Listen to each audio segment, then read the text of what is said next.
प्यारे बच्चों, स्वागत है आज की कक्षा में। आज हम पढ़ रहे हैं रामायण। लौकिक संस्कृत साहित्य के ग्रंथों में रामायण सर्वप्रथम है। इससे पूर्व का वैदिक साहित्य होने के कारण अलौकिक माना जाता है।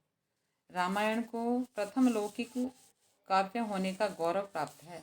इसके रचयिता महाकवि वाल्मीकि एक ऋषि थे। इस कारण इसे भी आर्ष परंपरा का काव्य माना जाता है और भारत के घर घर में इसे धार्मिक ग्रंथ के रूप में पूजा जाता है।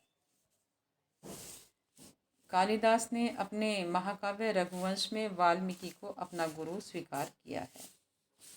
रामायण के रचयिता महाकवि वाल्मीकि एक ऐतिहासिक व्यक्ति हैं। रामायण का रचना काल 500 ईसा पूर्व से पहले का माना जाता है। रामायण को हम एक इतिहास ग्रंथ भी कह सकते हैं क्योंकि इसके पात्र तथा घटनाएं भारतीय इतिहास का ही एक भाग हैं।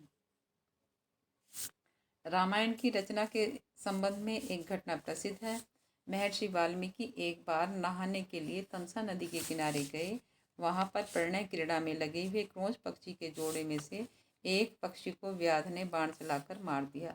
दूसरे पक्षी का करुण क्रंदन देखकर और सुनकर वाल्मीकि के हृदय में पक्षी के लिए करुणा, शोक तथा व्याध के लिए क्रोध उत्पन्न हुआ और उनके मुख से अनायास ही यह पद निकल पड़ा।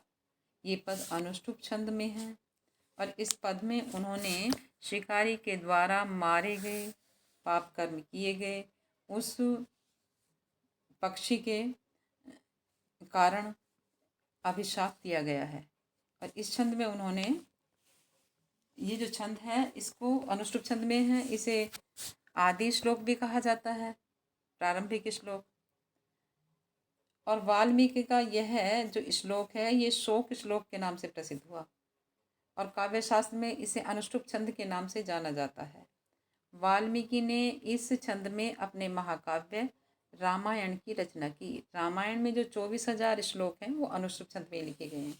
यह 7 कांडों में विभक्त है: बालकांड, अयोध्या कांड, अरण्य कांड, किष्किंध्या कांड, सुंदर कांड, युद्ध कांड और उत्तरकांड। इसमें 24,000 श्लोक हैं।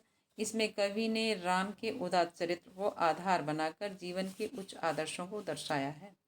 आज तक इस काव्य में दर्शाए गए उच्च आदर्श भारतीय जनमानस में गहरे तक बैठ बनाए हुए हैं, भारतीय जनमानस के अंतःमन को छूते हैं। आज भी सुशासन के रूप में राम राज्य की कल्पना की जाती है। इसमें वाल्मीकि ने पिता, पुत्र, भाई, पति, पत्नी, स्वामी, सेवक, राजा आदि सभी संबंधों के उच्च आदर्श प्रतिपादित किए हैं। रामायण में कहा गया है, यावत् स्थास्यन्ति गिरयः सरितश्च महितले तावत् रामायण कथा लोकेषु प्रचलिष्यति। अर्थात जब तक जो है पर्वत और नदियाँ धरती पर रहेंगे तब तक रामायण कथा संसार में फैली रहेगी।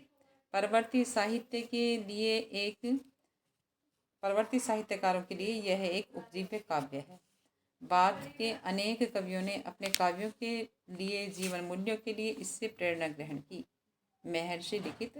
महर्षि वाल्मीकि लिखित रामायण से शाश्वती प्रथम भाग के पाठ ऋतु चित्रण में वाल्मीकि रामायण के किष्किंध्या, अरण्य, सुंदर कांडों से कुछ श्लोक संकलित किए गए हैं। इसमें वसंत, वर्षा, शरद ऋतु तथा चंद्रोदय का अत्यंत सुंदर चित्रण है। प्रकृति वर्णन की दृष्टि से ये श्लोक अत्यंत मनोरम एवं चित्ताकर्षक हैं। तो प्यारे बच्चों, ये आपने पढ़ी रामायण के विषय में संक्षिप्त जानकारी। आप इसको लिख लेंगे और याद कर लेंगे। इससे आगे हम अपना पाठ 2 पढ़ेंगे।